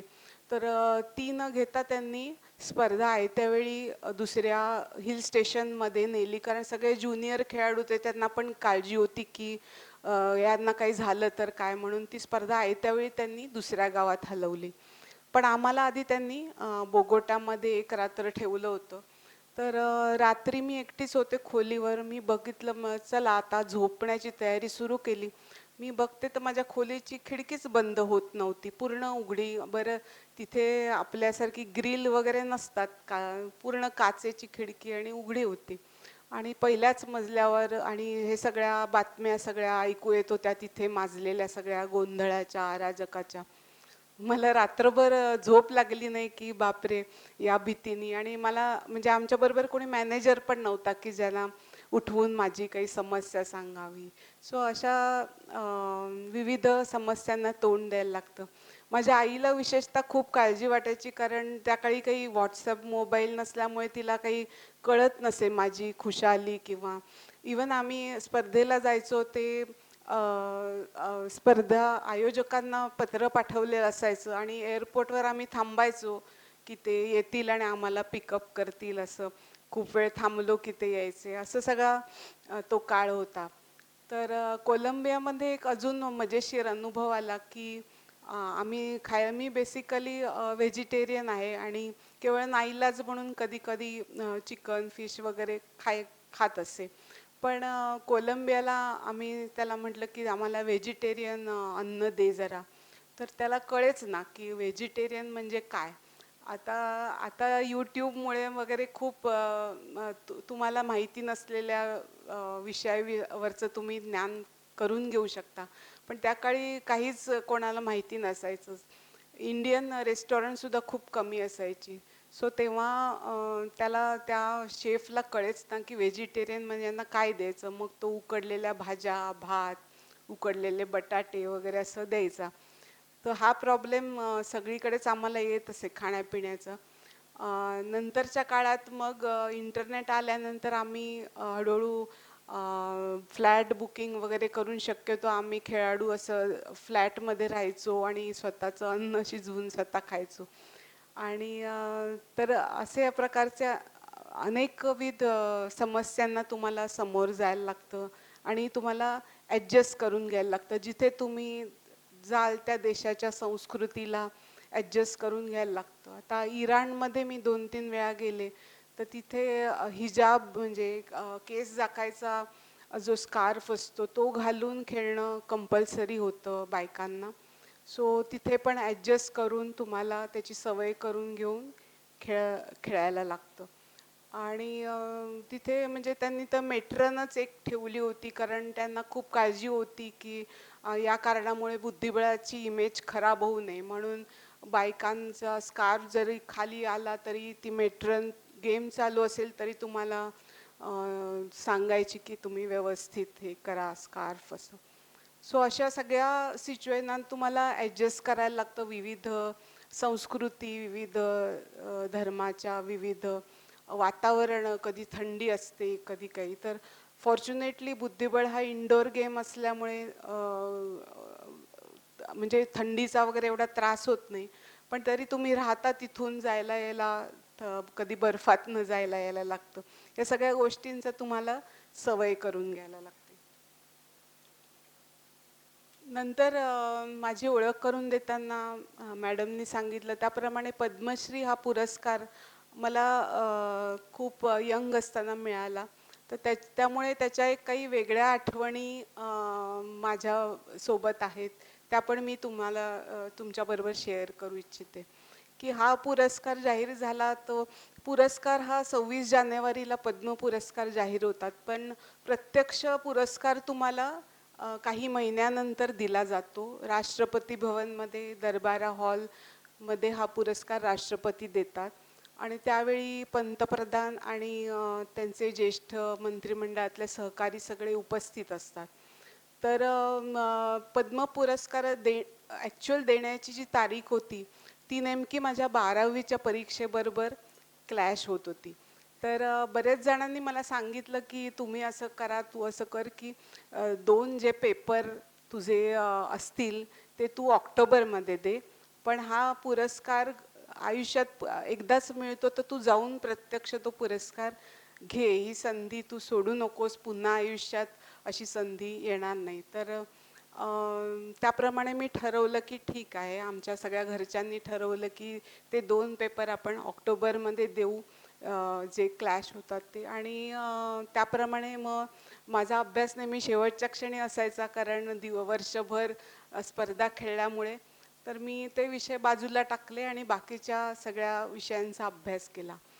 आणि झालं काय अचानक, तर त्या पुरस्कार सोहळ्याच्या आधी काही दिवस असं जाहीर झालं की तो सोहळा पोस्टपोन केला आहे. कारण राजीव गांधी तेव्हा पंतप्रधान होते, त्यांना कुठे जायला लागतंय अचानक विदेश दौऱ्यावर, त्यामुळे ते असल्याशिवाय सोहळा होणार नाही, त्यामुळे तो पोस्टपोन केला आहे. अरे मग म्हटलं आपण ते 2 विषय पण देऊन टाकू, पेपर होऊन जातील. आणि असं करून अगदी शेवटच्या क्षणापर्यंत अभ्यास करून मी ते पेपर दिले आणि पास झाले 12वीची परीक्षा. आणि सोहळा नंतर झाला, त्याला तो पण मी अटेंड करू शकले. हा पद्मश्री पुरस्कार सोहळा खूप म्हणजे पद्धतशीरपणे घेतला जातो, कारण तो आर्मीच्या ताब्यात असतं ते सगळं. आणि म्हणजे आदल्या दिवशी, त्या सोहळ्याच्या आदल्या दिवशी एक असा मॉक रिहर्सल सोहळा पण घेतात. म्हणजे तुम्हाला एक छोटं वेगळं मेडल पण देतात. तेव्हा सैनिकी ह्याच्यातले लोक सगळे उपस्थित असतात आणि ते तो सोहळा सगळा कंडक्ट करतात. की प्रत्यक्ष पुरस्कार घेताना देताना काही गोंधळ होऊ नये म्हणून सगळं त्याचं ठरलेलं असतं. तुम्ही कुठे बसणार, कुठे उभं राहायचं, राष्ट्रपतींकडे कधी काय पुकारा झाला की यायचं, कसं ते तुम्हाला देतील, हे सगळं ठरलेलं असतं. त्यामुळे तुम्ही बघाल तर टी व्हीवर गोंधळ दिसत नाही तुम्हाला पुरस्कार सोहळ्यात जो बाकीच्या दिसतो. सो ते खूप त्याचं काटेकोर मिनिट टू मिनिट अगदी प्लॅनिंग असतं. तर काय झालं की त्या दिवशी, त्या सोहळ्याच्या दिवशी प्रवेश घेताना सुद्धा एक मजेशीर घटना घडली की प्रवेश घेताना सिक्युरिटी वगैरे अर्थात भरपूरच होती. तर जात असताना त्या सिक्युरिटीवाल्यांनी सांगितलं की 18 वर्षाच्या वरच प्रवेश इथे अलाउड आहे, तुम्हाला प्रवेश अलाउड नाही. तेवढ्यात तिथे ते आले ऑफिशियल तिथले आणि ते म्हणाले की या अवॉर्डी आहेत तर यंग असल्या तरी यांना प्रवेश आहे या सोहळ्यात. सो अशी एक मजेशीर घटना घडली. आणि या सोहळ्यानंतर एक चहापानाचा कार्यक्रम असतो. तर त्यात राजीव गांधी तेव्हा पंतप्रधान होते, ते स्वतः येऊन मला त्यांनी विचारलं की तुम्हाला काही प्रॉब्लेम आहेत का तुमच्या चेसच्या हे संदर्भात. तर तेव्हा खूप असं होत होतं की संघटना आणि मिनिस्ट्री क्रीडा मंत्रालयाचे ऑफिशियल असं याच्यात कुठेतरी विसंवाद खूप होता आणि त्याच्यामुळे जो क्लिअरन्स लागतो बाहेर परदेशात जायला तो खेळाडूंना वेळेवर मिळत नसे. म्हणजे आम्हाला 3-3 दिवस दिल्लीला जाऊन थांबायला लागायचं की आमचं क्लिअर झालं की नाही. एकदा तर मला आठवतंय ग्रीसला आम्ही ऑलिम्पियाडला भारताची टीम, ते विश्वनाथन आनंद पण आमच्या टीममध्ये होता. तर ही टीम जात असताना आम्हाला सगळ्या इतका उशीर झाला की आम्ही गेलो तोपर्यंत स्पर्धेच्या 2 राऊंड ऑलरेडी झालेल्या होत्या. म्हणजे इतका त्यावेळी असा प्रॉब्लेम असायचा विसंवादाचा. तर मी त्यांना सांगितलं की असं असं होतं त्याच्यामुळे आम्हाला क्लिअरन्स असं उशिरा मिळतो. नंतर पुढच्याच महिन्यात मी जाणार होते या रशियाच्याच वर्ल्ड ज्युनियरला तेव्हा आमचा सगळा क्लिअरन्स एकदम फास्ट झाला. आणि राजीव गांधींची एक खासियत तेव्हा मला कळली की तेव्हा माझं वय लक्षात घेऊन त्यांनी मला सांगितलं की त्या गुलाबी साडीमधल्या मॅडम दिसत आहेत ना त्यांना जाऊन भेटा. म्हणजे नाव सांगितलं तर कदाचित माझं वय लहान असल्यामुळे मी विसरीन, लक्षात नाही राहणार. सो त्यांना एवढं हे होतं की त्यांनी मला कुठल्या प्रकारे समजेल अशा प्रकारे सांगितलं. आणि पण दुर्दैवाची गोष्ट अशी की ते एकदाच आम्हाला ते स्मूथ क्लिअरन्स मिळाला. नंतर पुन्हा हा खेळ चालूच राहिला, दिल्लीला जायचं आणि क्लिअरन्ससाठी थांबायचं. तर कुठेतरी असं दिसतं की म्हणजे इवन लाल फितीचा कारभार असंही मी म्हणणार नाही, कारण अनेक ब्युरोक्रॅट पण असे असतात की जे मदत करणारे असतात. पण कुठेतरी ही सुसूत्रता नाही आहे. संघटना किंवा गव्हर्मेंट ऑफिशियल या सगळ्यांमध्ये, स्पॉन्सर्स अशामध्ये एक क्रीडा डेव्हलपमेंटचा, स्पोर्ट्स डेव्हलपमेंटचा एक असा पूर्ण प्लॅन असा समोर नाही आहे. कधी कधी गव्हर्मेंटने दिलेले पैसेसुद्धा संघटना युटिलाइज करू शकत नाही. तसं बरेच प्रॉब्लेम आपल्याला आढळतात याच्यामध्ये. अजूनही थोडी आता सुधारणा आहे, कारण आता टेक्नॉलॉजिकल डेव्हलपमेंट झाल्यामुळे तुम्हाला ईमेलने पटापट क्लिअरन्स घेता येतो. त्या काळी तर म्हणजे एअर इंडियाचं तिकीटसुद्धा आपलं चेकबुक असतं तसं असं फिजिकल असायचं. आता सरळ प्रिंटआउट घेऊन तुम्ही पटापट करू शकता सगळं. सो नंतर नरसिंह राव जे पुढे पंतप्रधान झाले ते तेव्हा स्पोर्ट्स HRDचे मिनिस्टर होते. त्यांना सुद्धा कॉम्प्युटर भारतामध्ये बुद्धिबळासाठी आणण्यात खूप इंटरेस्ट होता. म्हणजे असतात लोक जे सपोर्ट करणारे असतात, पण कधी कधी या सगळ्यांमध्ये सुसंवाद नसतो आणि त्याच्यामुळे क्रीडापटूंना सफर व्हायला लागतं, हानी पोचते. आणि अर्जुन पुरस्कारासाठी मात्र दुर्दैवाने मी उपस्थित राहू शकले नव्हते त्या सोहळ्यासाठी, कारण तेव्हाच मी बुद्धिबळ ऑलिम्पियाडला इंडियाचं कॅप्टन म्हणून माझी नेमणूक झाली होती फिलिपिन्सला. तर तिकडे गेले होते. यावेळी मात्र काही बदल न होता तसाच समारंभ त्याच तारखांना झाला. त्याच्यामुळे मला काही उपस्थित राहता आलं नाही, कारण इंडियन टीममध्ये जाणं कॅप्टन म्हणून हे पण माझ्यासाठी खूप महत्त्वाचं होतं. त्याच्यामुळे तिकडे जायला मला लागलं. आणि एक जाता जाता मला सांगावं असं वाटतं की माझ्या आईच्या फॅमिलीमध्ये म्हणजे एक अलौकिक असा योग आहे की माझ्या आईचे मोठे भाऊ ते पण अणुशास्त्रज्ञ होते आणि पोखरणच्या स्फोटाबद्दल 1974च्या त्यांनाही पद्मश्री पुरस्कार मिळाला होता. आणि नंतर म्हणजे माझ्या सख्या मावशीचे यजमान डॉक्टर अशोक केळकर हे भाषाशास्त्रज्ञ, त्यांनाही पद्मश्री पुरस्कार मिळाला. अशा एका जवळच्या फॅमिलीत म्हणजे तिघांना वेगवेगळ्या क्षेत्रांमध्ये पद्मश्री पुरस्कार मिळाला. हा एक योगायोगच आहे. आता बुद्धिबळ हा एक बैठा खेळ आहे आणि त्याच्यामध्ये त्यामुळे तुम्हाला असं वाटतं की त्याच्यामध्ये काही दुखापतींचा वगैरे काही संबंध नाही, पण तसं नसतं. आणि बुद्धिबळासाठी सुद्धा खूप फिजिकल फिटनेस खूप आवश्यक असतो. म्हणजे रशियामध्ये तर बुद्धिबळपटूंना एक फील्ड गेम म्हणजे तो सुद्धा खेळणं कंपल्सरी असतं. फुटबॉल म्हणा किंवा टेनिस म्हणा अशा प्रकारचे. तर पण एवढी सगळी तुम्ही प्रिकॉशन घेतली तरीसुद्धा कधी कधी ऐन स्पर्धेत तुम्हाला दुखापतींचा सामनासुद्धा करावा लागतो. आता सांगलीत असं झालं की मी आणि माझी आई गेलो होतो तेव्हा मला खूप ताप आला. 3-4 ताप होता आणि दुर्दैवाने तेव्हाच इंदिरा गांधींची हत्या झाली. त्याच्यामुळे सगळं सांगली बंद होतं आणि म्हणजे आमचे परगावामध्ये खायची प्यायची सोय करणं आधी मुश्किल, तर आईला माझ्यासाठी डॉक्टर हे ते जुळवण्यासाठी धावपळ खूप करायला लागली. तर हे सगळं करून पण मी त्या स्पर्धेत क्वालिफाय झाले नॅशनलसाठी. ही तिच्या दृष्टीने समाधानाची बाब घडली एवढं सगळं करून. त्याच्यानंतर एक पुण्याला सुद्धा एक विचित्र घटना घडली की आपण साधं असं तयार होताना कंगवा माझा डोळ्याला लागलाय आणि डोळ्यातनं पाणी यायला लागलं. डॉक्टरकडे गेले तर डॉक्टर म्हणाले की तुम्हाला 2-3 दिवस तरी डोळा बांधून ठेवणं आवश्यक आहे. आता स्पर्धा तर चालू होती, काय करणार? मग एकाक्ष बनून मी ते 2-3 गेम खेळले स्पर्धेचे. सो असं तुम्हाला सफर व्हायला लागतं स्पर्धा चालू असताना सुद्धा.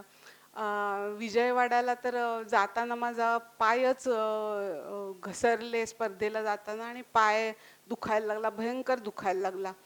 मग एक डाव गेला, मग दुसराही डाव गेला, मग पाय फ्रॅक्चर झालाय असं लक्षात आलं. प्लास्टर घातलं आणि मग मी सगळं माझा अक्षरशः काढता पाय घेतला स्पर्धेतून आणि परत आले. कारण 2 डाव गेल्यानंतर स्पर्धा कंटिन्यू करणं खूप कठीण होतं. कोणताही खेळ खेळण्याचे खूप फायदे असतात, त्याप्रमाणे बुद्धिबळाचे पण खूप फायदे आहेत. म्हणजे तुम्ही अगदी मला कल्पना आहे की सगळ्यांना काही व्यावसायिकदृष्ट्या बुद्धिबळ खेळता येणार नाही, पण एक हॉबी म्हणून सुद्धा तुम्ही बुद्धिबळ घेऊ शकता. एक लक्ष देऊ शकता बुद्धिबळाकडे, कारण त्याचे खूप फायदे आहेत. एक तर तुम्ही आता टेक्नॉलॉजी एवढी सुधारली आहे की तुम्ही इंटरनेटवर पटापट खेळू शकता, बुद्धिबळाचे डाव शिकू शकता. आता खूप बुद्धिबळ शिकण्यासाठी सुद्धा खूप वेबसाईट आहेत, खूप कोचेस आहेत. आणि बुद्धिबळाची काही फायदे म्हणजे तुमची एकाग्रता खूप वाढते. नंतर प्लॅनिंग म्हणा किंवा स्ट्रॅटेजिक थिंकिंग हे तुमचं चांगलं सुधारतं किंवा नियोजन एकंदरच. आणि टाईमचं सुद्धा तुम्हाला जरा सेन्स येतो की आपण किती वेळ कशासाठी वापरतो हे. कारण हा खेळ टाईम बाउंड असतो, त्याच्यामुळे पूर्वीसारखं नाही की तासनतास तुम्ही खेळत बसलात. सो किती वेळ कुठल्या गोष्टीचा आपण विचार करावा याची एक शिस्तसुद्धा मनाला लागते. तर या सर्व गुणांसाठी खूप क्षेत्रातले लोक बुद्धिबळ खेळतात. म्हणजे एक केन रोगॉफ म्हणून ग्रँडमास्टर आहेत, ते म्हणजे आपले रघुराम राजन होते इंटरनॅशनल मॉनिटरी फंडचे अध्यक्ष. त्यांच्या आधी हे केन रोगॉफ होते, त्यांच्या जागेवर पुढे रघुराम राजन आले. तर ते स्वतः बुद्धिबळातले ग्रँडमास्टरसुद्धा आहेत. तर ते नेहमी सांगताना सांगतात की त्यांच्या इंटरव्ह्यूजमध्ये की बुद्धिबळामुळे विविध प्रकारची बुद्धिमत्ता शार्प होते तुमची. आणि ती विविध प्रकारची असल्यामुळे तुम्हाला अनेक क्षेत्रांमध्ये त्याचा फायदा होतो. असं नाही की एकाच टाईपचा इंटेलिजन्स तुमचा विकसित होतो असं. त्याच्यामुळे अनेक क्षेत्रामध्ये तुम्ही बुद्धिबळ खेळणारे लोक बघू शकता. आता अमेरिकन स्टॉक मार्केटमध्ये अनेक जे रशियन ग्रँडमास्टर काही डिफेक्ट होऊन अमेरिकेमध्ये सेटल झाले, तर तिथे अमेरिकन शेअर मार्केटमध्ये त्यांचं ॲनालिसिस वगैरे चांगलं असल्यामुळे त्यांनी खूप तिथे प्रगती केलेली आहे ॲनालिस्ट म्हणून शेअर मार्केट. तर अशा अनेक क्षेत्रांमध्ये तुम्हाला दिसतं. नंतर अंध खेळाडूंनी बुद्धिबळामध्ये खूप उंची गाठली आहे. म्हणजे मला तर त्यांचं इतकं कौतुक वाटतं, की यंग काही लोकं आहेत. आता दर्पण इनानी तो स्वतः चार्टर्ड अकाउंटंट आहे आणि खूप चांगला बुद्धिबळपटू आहे. नंतर आर्यन जोशी हा IIM मधून ग्रॅज्युएट झाला आहे आणि ते स्वतः म्हणजे नोकरी करतात आणि ते सांभाळून बुद्धिबळ खेळतात. नंतर माझ्या हे दोघंही खूप यंग आहेत आणि माझ्या वेळेला चारुदत्त जाधव म्हणून अंध बुद्धिबळ खेळाडू होते. तर आहेत ते TCSमध्ये खूप वरच्या पदाला आहेत. त्यांच्या हाताखाली 100 लोक इंजिनियर्स काम करतात. एवढं उंची त्यांनी गाठली आहे आणि बुद्धिबळामध्ये त्यांना खूप अजूनही ते रुची घेत असतात. तर असे अनेक खेळाडू बुद्धिबळ क्षेत्रातले बाकीच्या क्षेत्रात सुद्धा त्यांनी खूप प्रगती केलेली आहे. नंतर बाकीचे पण खूप फायदे आहेत बुद्धिबळातले. जसे काही सामाजिक फायदे सुद्धा आहेत, की साधारण 70च्या दशकात केरळमधल्या एका खेड्यामध्ये खूप व्यसनाधीनता खूप होती. म्हणजे दारूच्या नशा खूप पुरुष तिथले खूप दारू वगैरे पीत असत आणि आपले पैसे त्याच्यात उधळत असत. कुटुंब त्याच्यामुळे त्या अफेक्ट व्हायची. तर तिथे एक उन्नी कृष्णन नावाचे एक टी स्टॉल वाले होते. तर ते स्वतः चेस खेळायचे. तर त्यांनी हे सगळं बघून ते खूप व्यथित झाले आणि त्यांनी ठरवलं की या लोकांना आपण चेसकडे वळवूया, असं म्हणून त्यांनी स्वतःच्या टी स्टॉलपासून सुरुवात केली हळूहळू आणि तिथे चेसचा प्रसार केला त्यांनी आणि 90% लोकांना गावातल्या हळूहळू चेस यायला लागलं आणि त्याबरोबर ती व्यसनाधीनता सुद्धा कमी झाली असं त्यांच्या लक्षात आलं. त्याच्यावर एक मला वाटतं ऑगस्ट क्लब नावाचा एक मल्याळी सिनेमा पण निघाला आहे. तो तुम्ही बघू शकता आणि सिनेमाचाच विषय निघाला आहे तर अनेक चित्रपट कलाकार सुद्धा एक बुद्धिबळ खेळतात. स्वतः आमिर खान हा खूप म्हणजे चांगला बुद्धिबळपटू आहे आणि त्याला ओपनिंग्स वगैरे व्यवस्थित येतात चेसची आणि तो विश्वनाथन आनंद बरोबर एक डावसुद्धा गमतीचा म्हणून खेळला आहे. रिझल्ट काय झाला ते सांगायची गरज नाही लागणार, पण त्याला खूप हौस आहे. आणि एखादा मुलांच्या स्पर्धेत म्हणजे त्याचा स्वभाव कसा आहे की तो मुलांच्या स्पर्धेत एकदा बघायला आला होता, कारण त्याचा मुलगा त्या स्पर्धेत खेळत होता आणि योगायोगाने माझा मुलगा निखिलसुद्धा त्या स्पर्धेत तेव्हा खेळत होता.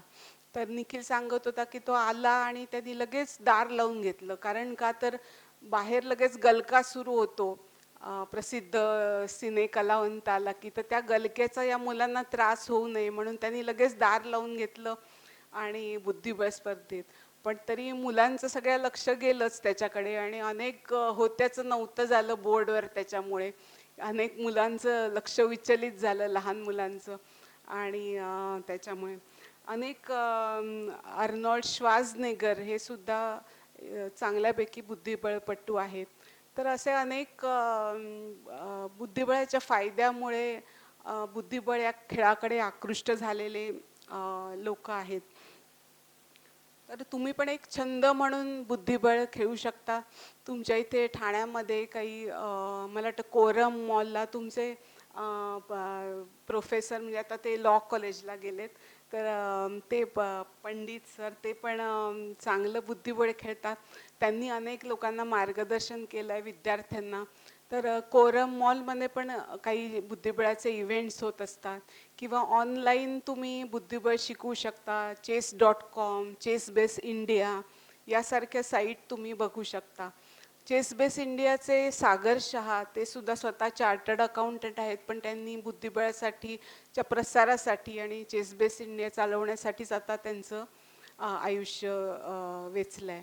तर ते खूप म्हणजे सोप्या शब्दात कॉमेंट्री करतात लोकांसाठी की ज्यांना जास्त बुद्धिबळ कळत नाही त्यांनाही लाईव्ह जे गेम चालू असतात ते तुम्ही बघू शकता याच्यावर इंटरनेटवर. चेस बेस इंडिया या यूट्यूब चॅनलवर, तर त्याच्यावरही तुम्ही बघू शकता. किंवा अगदी सुरुवातीपासून तुम्हाला शिकायचं असेल तर चेस किड म्हणून एक फ्री आहे तो चॅनल. तर तो त्याच्यावर जाऊन तुम्ही म्हणजे अगदी हत्ती कसा हलतो, क्वीन कशी चालते इथपासून ते मुलांना, लहान मुलांना कळावं या आकर्षक पद्धतीने त्यांनी शिकवलेलं आहे चेस किड वरती. तर तिथेही तुम्ही जाऊन शिकू शकता बुद्धिबळ. आणि जर तुम्हाला थोडंफार येत असेल तर खेळण्यासाठी खूप साईट आहेत, उपलब्ध आहेत. तर त्याचा तुम्ही जरूर फायदा घ्या. आणि एक व्यावसायिक म्हणून नाही तरी एक हॉबी म्हणून तुम्हाला तुमच्या आयुष्यात बुद्धिबळाचा नक्की खूप फायदा होईल असं मला वाटतं. आणि म्हणजे कुठल्याही खेळाचा होतोच, म्हणजे खेळामुळे तुम्हाला एक दृष्टिकोन वेगळा मिळतो आणि पराभव पचवण्याची क्षमता पण तुमची वाढू शकते.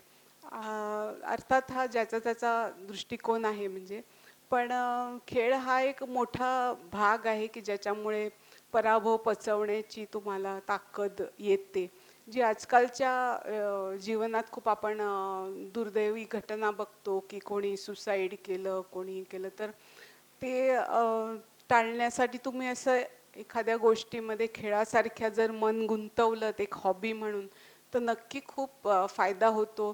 तुम्हाला नवीन मित्रमैत्रिणी मिळतात की जे तुमचे छंद कॉमन असतात, अगदी ऑनलाईन सुद्धा मिळतात आणि मग तुम्ही प्रत्यक्ष भेटून खेळू शकता, करू शकता. आता मुंबईमध्ये सुद्धा काही मोठे चेस इव्हेंट्स होतात. आत्ताच मध्यंतरी ग्लोबल चेस लीग नावाचा एक मोठा इव्हेंट झाला. अशा प्रकारच्या इव्हेंटना सुद्धा तुम्ही हजेरी लावून नक्की डेव्हलप करू शकता. तर तुम्ही माझं भाषण ऐकून घेतलं, तर मी आता जास्त उशीर करत नाही. आणि कोणाला काही प्रश्न असतील तर जरूर विचारा. पण त्याआधी तुम्ही माझं भाषण ऐकून घेतलं त्याबद्दल तुमचे मनपूर्वक आभार मानते.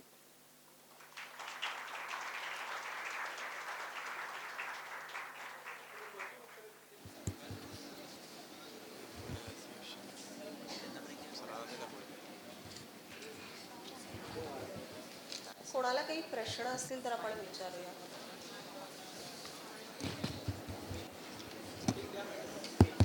हॅलो मॅडम नमस्कार. एक प्रश्न होता की आत्ताची पिढी ही अखंड स्क्रीनवर असते, तर त्याच्यामध्ये कॉन्सन्ट्रेशन होणं फार कठीण आहे. तर काय पथ्य पाळायला पाहिजेत मुलांनी? म्हणजे चेस खेळायलाच पाहिजे, खेळतच असतील असं नाही, पण जनरलीच एक कॉन्सन्ट्रेशन, फोकस हे करण्यासाठी मुलं माइंडसाठी काय करू शकतात? म्हणजे आता पण आपण चुळबुळ बघतोय हॅलो. तर ते दे cannot focus, it is hello. Restless होतात ते. ह्याच्यासाठी खूप उपाय आहेत, पण सगळ्यात सोपं म्हणजे तुम्ही मेडिटेशन करू शकता. थोडं म्हणजे कठीण असतं ते, थोडं थोडं 2 मिनिटांनी अगदी सुरुवात करून तुम्ही ते वाढवलं टाईम तरी चालेल. आणि अगदी तुमच्या पिढीचा जो गुकेश वर्ल्ड चॅम्पियन झाला तो आता 18-19 वर्षाचाच आहे. आणि विदित गुजराती हा सुद्धा 30 वर्षाचा आहे साधारण. हे दोघंही जण खूप मेडिटेशनचा उपयोग करतात. तुम्ही जर गुकेशचा कुठलाही गेम बघितला तर तो 5 मिनटं बोर्डवर आधी येऊन 2 मिनटं डोळे बंद करून स्वस्थ बसतो आणि मेडिटेशन करतो आणि मग गेमला सुरुवात करतो. विदितसुद्धा असंच करतो. म्हणजे तुमच्याच साधारण वयाची ही मुलं आहेत, पण त्यांनी एक प्रकारची स्वतःला सवय लावून घेतली आहे त्याची. शेवटी सगळ्या सवयीचा परिणाम असतो. तर तुम्ही अगदी 2 मिनटापासून सुरू करा आणि थोडं थोडं वाढवत जेवढं तुम्हाला शक्य आहे तेवढं केलं तर नक्की याचा फायदा होतो. मी स्वतःसुद्धा थोडंफार मेडिटेशन करते, म्हणजे योगा करते, त्याचबरोबर मेडिटेशन पण करते. तर त्याचा नक्की फायदा होतो. आणि हे गुकेशसारख्या यंग मुलांनीसुद्धा कबूल केलं आहे. त्याच्या इंटरव्ह्यूजमध्ये पण तुम्ही ऐकू शकता की किती फायदा त्याला झाला आहे याचा. मॅडम तुम्ही स्पोर्ट्ससाठी डाएटचा उल्लेख केलात. कसला? डाएट. डाएट. हां. तर चेससाठी काही डाएट असतं का, किंवा काय खावं काय खाऊ नये असं काही रेकमेंडेड आहे का? माझा दुसरा प्रश्न असा आहे की इतर क्रीडा प्रकारांसाठीचा खर्च हा दृश्य असतो, म्हणजे शूज, पॅड्स, ग्लोव्ज, ते म्हणजे टँजिबल आहे ते. तर मग चेससाठी काय इक्विपमेंट लागतं, त्याचा काय खर्च असतो? म्हणजे हा, पहिल्या प्रश्नाचं उत्तर द्यायचं झालं तर चेससाठी मी म्हटलं तसं की काही लोकांची गैरसमजूत असते की फिटनेस आवश्यक नाही, पण तसं नसतं. कारण तुम्हाला जवळपास 4 ते 6 तास बोर्डवर एकाग्रता करून, चित्त एकाग्र करून खेळायला लागतं. कारण चेसमध्ये कसं असतं, तुम्ही आता क्रिकेटमध्ये बघितलं तर 99 रन काढून आऊट झाला तर वाईट जरूर वाटेल सेंचुरी हुकल्याचं, पण ॲटलिस्ट तुमच्या नावावर 99 धावा राहतात, रन्स राहतात. चेसमध्ये कसं असतं, तुम्ही अख्खा गेम जिंकत असता आणि थोडंसं जरी तुमचं कॉन्सन्ट्रेशन गेलं, हरला तर तुमच्या नावापुढे 0 राहतो. अख्खा गेम तुम्ही जिंकत होतात हे कोणी बघत नाही, त्याचं काही मोल नसतं. सो तुम्हाला एकाग्रताही ठेवायला लागते, त्याप्रमाणे डाएट घ्यायला लागतो. जास्त तळकट, गोड किंवा झोप येणारं असं विशेषतः गेमच्या आधी खाऊन चालत नाही, किंवा एक विशिष्ट वेळ, ते प्रत्येकाच्या शारीरिक क्षमतेवर आणि याच्यावर अवलंबून आहे की तुम्हाला झोप कधी येते, काय येते, त्याप्रमाणे डाएट ठेवायला लागतो. आणि तुमचं वेट आणि हे सगळं तुम्हाला मेंटेन ठेवायला लागतं, तर ते महत्त्वाचं आहे. दुसरा, तुम्ही आर्थिक याच्याबद्दल प्रश्न विचारला, चेसमधल्या म्हणजे काय equipment असतं, खर्चाबद्दल. त्याचा खर्च येतो. खर्च, हां, त्याचं बद्दल सांगते मी की चेसमध्ये हा म्हणजे जर तुम्ही हॉबी म्हणून खेळायला गेला तर अतिशय स्वस्त आहे, काही खर्च जास्त नाही. तुम्हाला एक बोर्ड, पीसेस आणि तुमचा लॅपटॉप तर असतोच मुलांचा त्याच्यावरचं, पण सॉफ्टवेअरसुद्धा खूप खर्चिक असतं चेसचं. म्हणजे जे प्रोफेशनल लोक वापरतात चेस बेस, किंवा मशीन्स वेगळी वेगळी वापरतात ॲनालाइज करायला, त्याचं सॉफ्टवेअर खूप कॉस्टली असतं. म्हणजे साधारण काय किंमत असावी अशा सॉफ्टवेअर्सची? हां, साधारण काय किंमत असावी अशा सॉफ्टवेअर्सची? किती असेल? हां हां, साधारण एक, हां, एक 10,000पर्यंतचं तर तुम्हाला लागतंच, म्हणजे दरवर्षी, आणि ते दरवर्षी अपडेट करायला लागतं. हां, आणि हे म्हणजे बेसिक झालं. पण तुम्हाला वरची आणखी हवी असतील सॉफ्टवेअर जी आवश्यक असतात व्यावसायिक खेळाडूंना, तर ती आणखी महाग असतात घ्यायला. आणि नंतर प्रवासाला जाण्याचा, म्हणजे दुर्दैवाने अजूनही भारतात इंटरनॅशनल चेस टुर्नामेंट म्हणाव्या तेवढ्या प्रमाणात होत नाहीत. म्हणजे ज्या टुर्नामेंटमध्ये नॉर्म्स मिळू शकतात, म्हणजे आता इंटरनॅशनल मास्टर, ग्रँड मास्टर व्हायला तुम्हाला 3 नॉर्म्स करायला लागतात. तर जे नॉर्म्स तुम्हाला परदेशात जाऊन करावे लागतात. तर आणि चेस टुर्नामेंट, एक टुर्नामेंट 12-15 दिवस चालते, तर तेवढा खर्च तुम्हाला परदेशात जाऊन राहण्याचा, खाण्याचा, जाण्या येण्याचा, हा सगळा तुम्ही समजू शकता किती होतो. आणि अशा टुर्नामेंट एक 7-8 तरी वर्षातून खेळायला लागतातच. आणि असे खर्च खूप असतात. इवन सगळ्या वेबसाईटसुद्धा फ्री नसतात. तुम्हाला खेळायचं असेल तर काही ट्रायल म्हणून तुम्ही खेळू शकता फ्री, पण काही काही वेबसाईटना त्याच्यासाठी पण चार्जेस असतात. चांगलं तुम्हाला लॅपटॉपसुद्धा, कारण काय असतं की तुमचं ॲनालाइज करण्याचा स्पीड, मशीनचा स्पीड आहे तुमच्या लॅपटॉपच्या कॉन्फिगरेशनवर अवलंबून असतो. त्याप्रमाणे तुम्हाला लॅपटॉपसुद्धा आउटडेटेड झाला तर तुम्हाला तो बदलायला लागतो, कारण नाहीतर मग तुमचं ॲनालिसिस सगळं आउटडेटेड होईल म्हणून.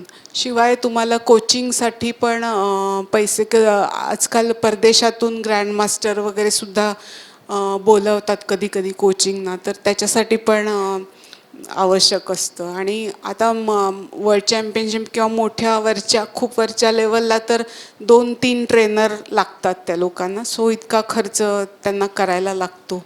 आणि आता गुकेशसारख्या लेवलवर म्हणायचं झालं तर तुम्हाला डायटिशियन, सायकोलॉजिस्ट या सगळ्यांचे खर्च करायला लागतो. थँक्यू. दोन्ही प्रमाणात, जास्त करून खेळाडूला त्याच्यामुळे स्पॉन्सरशिप ही आवश्यक असते चांगल्या इंटरनॅशनल खेळाडूंना. जे ऑफिशियल टुर्नामेंट असतात त्याचा खर्च सरकार करतं, गव्हर्मेंट करतं. जायचा, यायचा, राहायचा बरेच आयोजक करतात. पण या स्पर्धा खूपच लिमिटेड असतात, म्हणजे वर्षातनं 1 किंवा 2 होत असतील. पण तुम्हाला ज्या ओपन टुर्नामेंट खेळायला लागतात नॉर्मसाठी, त्या तुम्हाला स्वतःच जाऊन खेळायला लागतात, सगळा स्वतःचा खर्च करून. थँक्यू. मॅडम, तुम्ही या स्पर्धेच्या निमित्ताने जग फिरलात, एवढ्या देशांची नावं तुम्ही सांगितली, भारतातल्या एवढ्या शहरांची नावं सांगितली, तर खेळाशिवाय तुम्हाला ती शहरं किंवा ते देश बघता आले का? म्हणजे तो वेळ मिळाला का तुम्हाला? आणि एखादा असा काही कडवट अनुभव, म्हणजे तुम्ही महिला म्हणून एवढ्या त्या काळातल्या होतात, खेळाडू तर काही असा अनुभव आला की जो केवळ तुम्ही महिला आहात म्हणून तुम्हाला असा आला अनुभव, कडू अनुभव एखादा असेल तर? तसं बघायला गेलं तर म्हणजे एवढे देश मी फिरले पण म्हणाल तर असा काही कडवट असा अनुभव आला नाही. एकतर बुद्धिबळाचं विश्व हे एकदा तुम्ही त्याच्यात शिरलात की तुम्ही तुमच्या ओळखी होतात आणि चांगले मित्रमैत्रिणी तुम्हाला निर्माण होतात आणि त्याच्यामुळे प्रवास करायला आणि करायला खूप मदत होते. सो असं कडवट म्हणाल तसा एवढा अनुभव काही आला नाही. पण लेडीज म्हणून नेहमीच कठीण जातं कारण मी म्हटलं तसं बऱ्याच स्पर्धांमध्ये एकदा मी स्वित्झर्लंडला गेले होते एका टुर्नामेंटला. आमचे म्हणजे टीमच गेली होती. तर तिथे पण सगळे बाकीचे इंडियन पुरुष खेळाडू होते आणि मी एकटीच गेले होते लेडीज खेळाडू.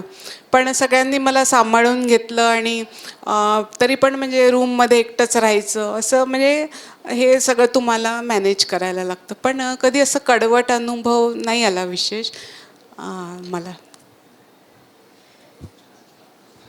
तुमच्या हॅलो, तुमच्या करिअरमध्ये असा कोणता म्हणजे टाईम आला की तुम्हाला असं वाटलं म्हणजे डाऊनफॉल टाईप की गेम सोडावासा, म्हणजे तुम्ही एकामागोमाग एक गेम हरत राहिले, म्हणजे असं कधी झालं आहे का?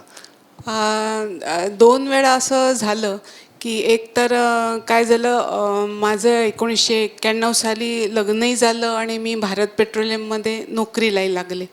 सो त्याच्यानंतर थोडं ते वर्ष मला अनस्टेडी गेलं. पण लगेच 1992 का 93 साली मी नॅशनल चॅम्पियनशिप जिंकले. पण ते 1 वर्ष माझी नॅशनल चॅम्पियनशिप गेली. तर तेव्हा जरा सगळ्याच म्हणजे मी नोकरीतही नवीन होते. सो थोडे की आता मग नोकरी लागली, लग्न झालं, आता तू सोडणार का, असं सगळ्या लोकांचं दृष्टिकोन मला जाणवत होता. अर्थात माझा स्वतःचा तसा दृष्टिकोन नव्हता, त्याच्यामुळे मी तो कमबॅक केला. नंतर मला मुलगा झाल्यानंतर माझ्याच मनात थोडंसं डाऊट होता की कसं काय आपण सगळं मॅनेज करून कसं प्रवास करणार, कसं जाऊ शकणार. पण हळूहळू त्याची पण सवय झाली आणि मी म्हटलं तसं आईवडिलांच्या आणि माझ्या नवऱ्याच्या पाठिंब्याने सगळं हळूहळू सुकर झालं आणि त्याच्यावर मी ओव्हरकम केलं. Ma'am my first question is की तुमचा जो एज्युकेशन आपली जर्नीचा जे आपला परफॉर्मन्स असतो तो तुमचा कसा होता, लाईक तुमचा 10th आणि 12th वगैरे रिझल्ट काय होता ते.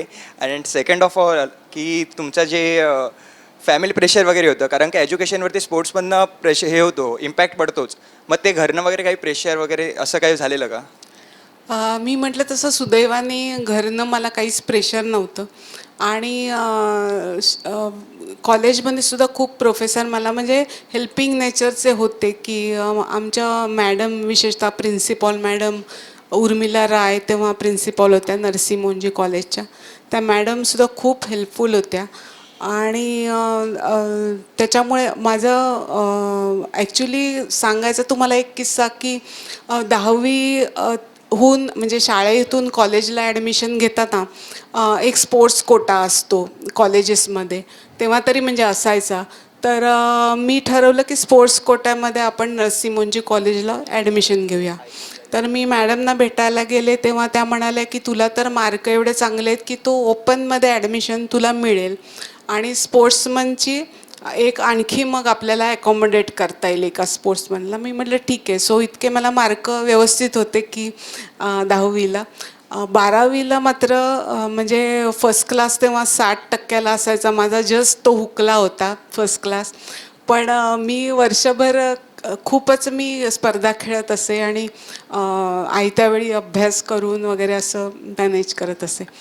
सो ग्रॅज्युएशनच्याही वेळी एक थोड्या एका सब्जेक्टमध्ये प्रॉब्लेम होता एका पेपरमध्ये. पण ओव्हरऑल माझं शिक्षण तसं स्मूथ झालं आणि कधी मला असं परीक्षेच्या वेळा ॲडजस्ट करून मी स्पर्धा खेळून सगळं वेळेत पूर्ण केलं शिक्षण आणि त्यामुळे मी वयाच्या 21व्या वर्षीच मी ग्रॅज्युएशन पूर्ण करून भारत पेट्रोलियमला नोकरीला पण लागले होते 21व्या वर्षी.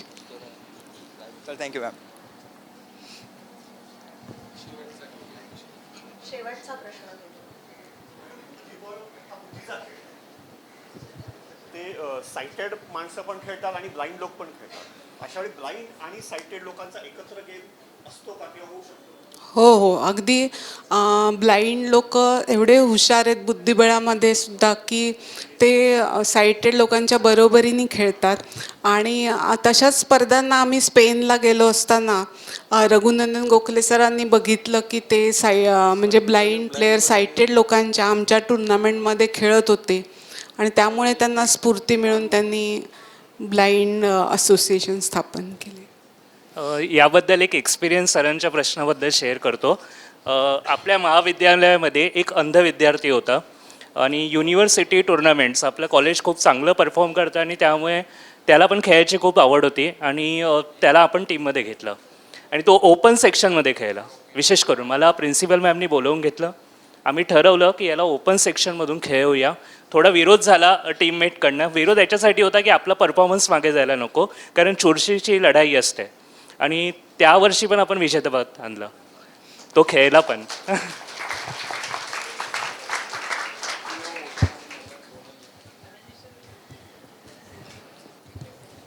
पद्मश्री अनुपमा गोखले मॅडम, आज आम्ही तुम्हाला खूप साऱ्या पुरस्कारांनी सन्मानित असं बुद्धिबळ खेळाडू म्हणून ओळखतो, पण आज तुमच्या संवादातून संपूर्ण तुमचा जो काही संघर्ष आहे तो आज आम्ही पाहिला.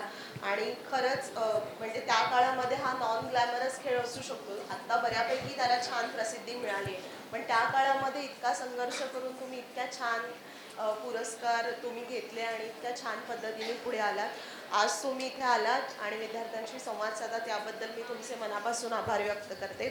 आपली जी व्याख्यानमाला आहे त्याची सुरुवात पद्मश्री सोमा घोष मॅडम पासून सुरुवात झाली होती आणि आज हे शेवटचं यावर्षीचं व्याख्यान पुष्प आहे.